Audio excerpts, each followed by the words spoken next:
Oi, eu sou o Wellington Rocha do canal Virado Invest e no vídeo de hoje eu vou falar sobre emissões abaixo do valor patrimonial. Esse vídeo e esse conteúdo vale para os FIIs de tijolo, pessoal. Eu estudei e preparei esse conteúdo exclusivamente voltado para FIIs de tijolo. Aqui está o nosso site, o nosso blog, acessa lá viradoinvest.com.br, tem vários posts aqui, vários conteúdos, você pode dar uma olhada e para você que já investe, já conhece, também é uma fonte bacana aí de informação. Beleza? Dê uma virada na sua vida e bora pro conteúdo.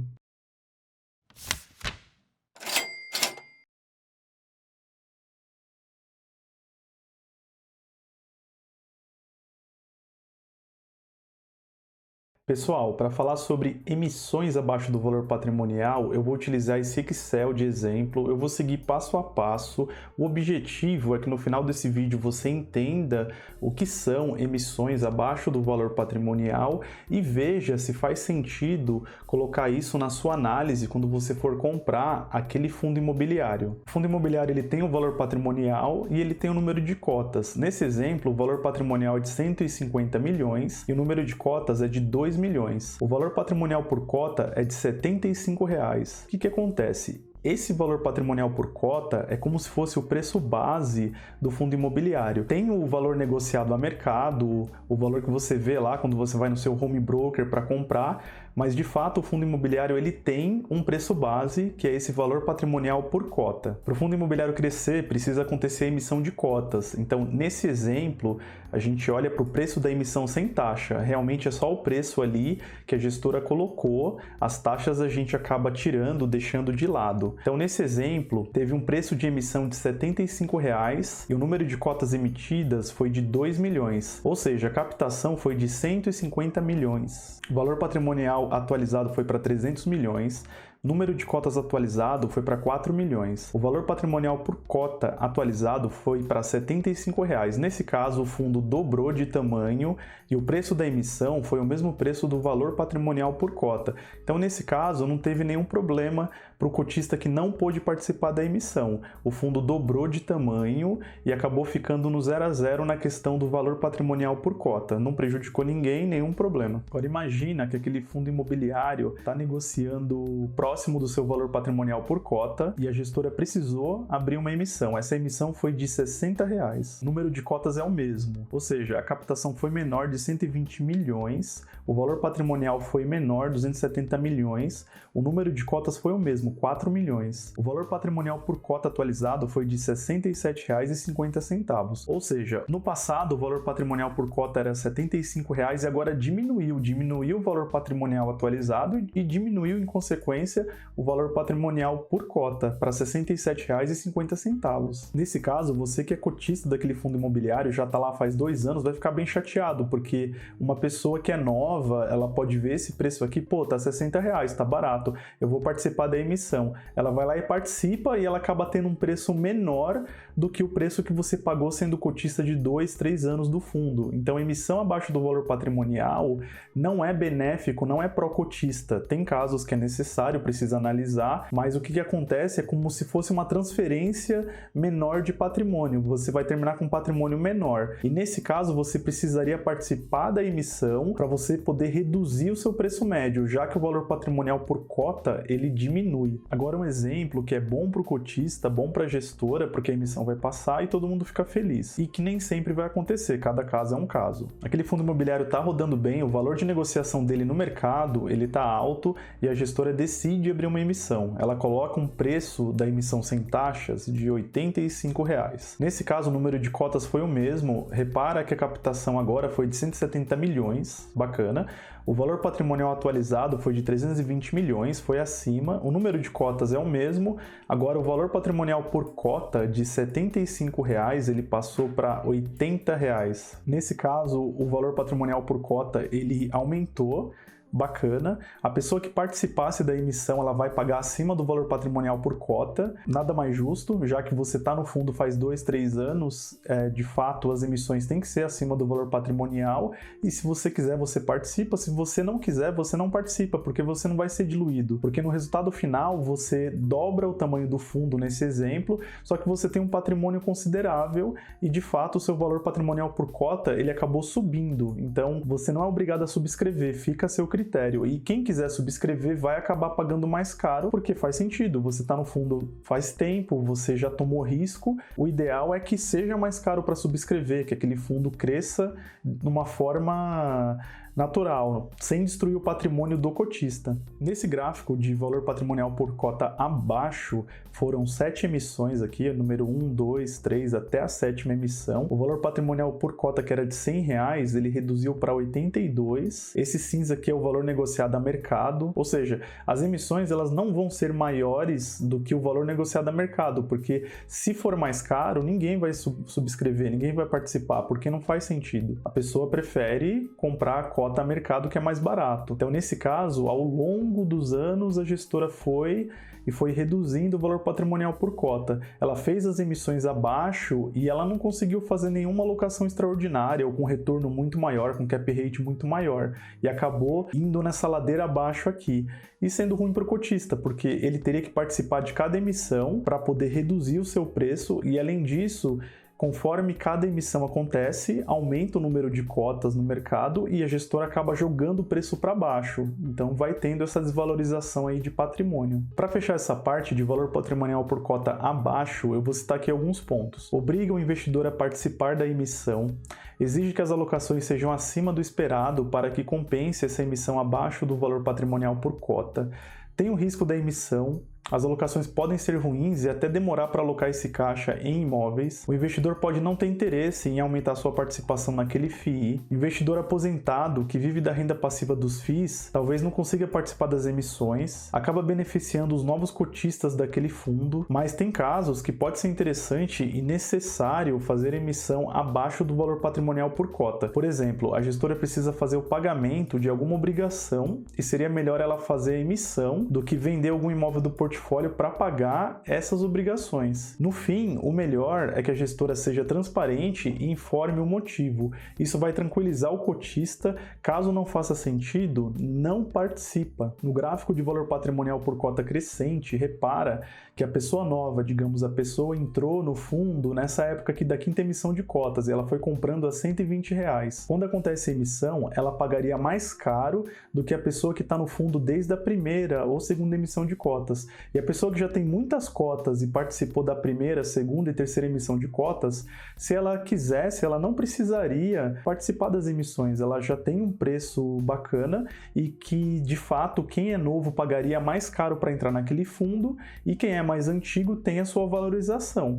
E se a pessoa quiser vender, ela vai vender tendo um lucro. Então, realmente, o valor patrimonial por cota crescente acaba sendo o melhor dos mundos. Melhor para a gestora, a emissão passa, e melhor para o cotista. O investidor de longo prazo, ele quer valorização. Nada mais justo que ele ter uma valorização e ter um retorno por ter ficado naquele fundo por 3 anos, 4 anos, 5 anos. Também beneficia o investidor aposentado, beneficia quem não quer aumentar a posição naquele FII. E um último ponto, aconteceu a emissão acima do valor patrimonial por cota, mas as alocações elas foram péssimas, isso também é ruim. Aí você fala, pô, bacana, pô, eu entendi, pode ser que eu comece a utilizar esse critério nas minhas análises, mas como que eu posso usar na prática? Como que eu vejo isso? Sem perder meu tempo, eu trabalho, não vou ficar o dia todo olhando investimentos, finanças, eu tenho outras coisas para me preocupar. Então, beleza, vamos lá. O primeiro exemplo, que é um exemplo de emissão abaixo do valor patrimonial, que eu achei ruim, é do XPIN11. O XPIN11 a gente fez análise aqui no Virada Invest. Eu acho um fundo bacana, que roda bem, mas essa emissão abaixo do valor patrimonial por cota, eu não participaria, é algo que eu acabei não gostando, e se não me engano, a gestora acabou suspendendo essa emissão. O primeiro passo é descobrir o preço da emissão sem as taxas. Você pode usar o site aí que você mais gosta. Nesse exemplo, eu vou utilizar o Ticker 11, mas você pode ir direto no site de relações com os investidores, lá você vai pegar a informação direto da fonte. Então, memoriza, o objetivo é descobrir o preço sem as taxas. Você vai em ferramentas, emissões de FIIs, aqui na parte de baixo vai listar várias emissões. Eu vou procurar a do XPIN, que é o exemplo desse vídeo. Filtrei aqui por XPIN, apareceu fundo XPIN, 5ª emissão.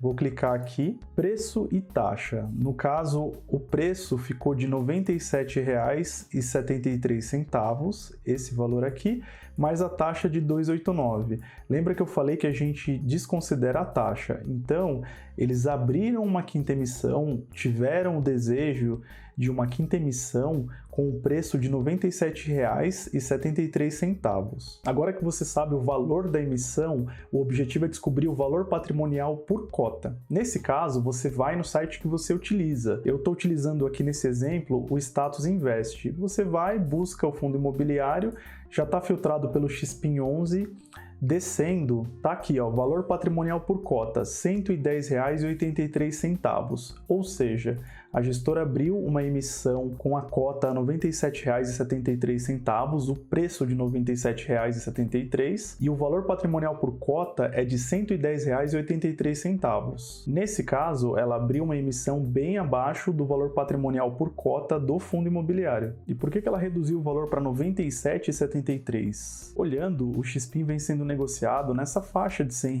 Então não tem como. Se ela colocasse, por exemplo, o valor da emissão, digamos, a R$ 110, não ia passar, porque a pessoa vai lá e ela pode comprar a R$ 100, a 101, ela pode comprar mais barato. Para que ela vai participar de uma emissão e pagar um valor acima do que está sendo negociado no mercado, na bolsa?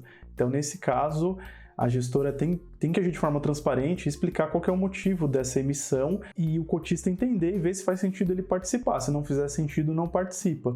Mas o caso do XPIN foi esse. Ele está sendo negociado a um valor abaixo e a gestora precisou colocar o preço mais para baixo para poder abrir essa emissão de forma que essa emissão passasse. Agora eu vou pegar um exemplo de valor patrimonial por cota crescente. Eu vou utilizar o HGLG11, é um fundo imobiliário que muita gente considera aí como o melhor da bolsa e da renda variável. Muita gente fala que paga pouco, que não vale a pena. Vamos olhar ele aqui, o polêmico ou tranquilo HGLG11. Imagina que você está analisando e pensando se você coloca o HGLG na sua carteira aí de fundos imobiliários. Então, nesse caso, como critério, um critério extra, você olha também o valor patrimonial por cota e você quer ver se esse valor patrimonial por cota ele vem crescendo no HGLG. O valor de negociação atual ele está aí entre R$ 169 e R$ 170. Vamos dar uma olhada no valor patrimonial por cota. Olha que bacana, valor patrimonial por cota de R$ 148,59 e o valor negociado está R$ 169. Ou seja, se a gestora precisasse abrir uma emissão por algum motivo, ela conseguiria abrir uma emissão acima do valor patrimonial por cota. Agora eu vou olhar se o valor patrimonial por cota ao longo dos anos ele se manteve ou ele acabou ficando no 0 a 0, o que aconteceu? No Status Invest, eu vou descer aqui mais um pouco, tá aqui. Resultado do HGLG11, eu marquei anual. E olha aqui, ó, valor patrimonial por cota. Em 2018 era de R$ 120,83, depois passou para R$ 135, depois em 2020 foi para R$ 147,99. Em 2021 está em R$ 148,59. Ou seja, a pessoa que comprou HGLG em 2018 e participou das emissões, hoje, se a pessoa começa a comprar HGLG em 2020, ela está pagando mais caro do que a pessoa que comprou HGLG em 2018. Esse valor patrimonial por cota ele foi crescendo ao longo do tempo, ao longo dos anos. A gestora conseguiu, de alguma forma, pegou o timing certo, o momento, o fundo roda bem, mas de fato a gestora conseguiu fazer com que as emissões fossem acima do valor patrimonial por cota e entregou valor para os cotistas aí de longo prazo. E é isso, pessoal. O primeiro caso que eu passei é como você olha aquela emissão, como você descobre o preço e vê se faz sentido ou o que está acontecendo, por que foi abaixo do valor patrimonial por cota. Não é só isso, você precisa ver o que a gestora colocou lá no documento, qual que vai ser a alocação, os ativos-alvo, por que ela está abrindo essa emissão. Na dúvida, manda um e-mail para a gestora, entre em contato, procura entender o que está acontecendo. O segundo caso é esse exemplo aqui do HGLG. Você está analisando aquele fundo imobiliário, está pensando em comprar as cotas, você pode olhar o valor patrimonial por cota e ver se ele cresceu aí ao longo dos anos. Se fizer sentido, coloca como critério na sua análise. Se é algo que você não concorda e que para você não faz sentido, você não utiliza esse critério, tudo bem. De qualquer forma, eu espero ter entregado aí um conteúdo de qualidade, deu muito trabalho, ou seja, se você gostar, dá um like. Valeu mesmo, pessoal, e até a próxima!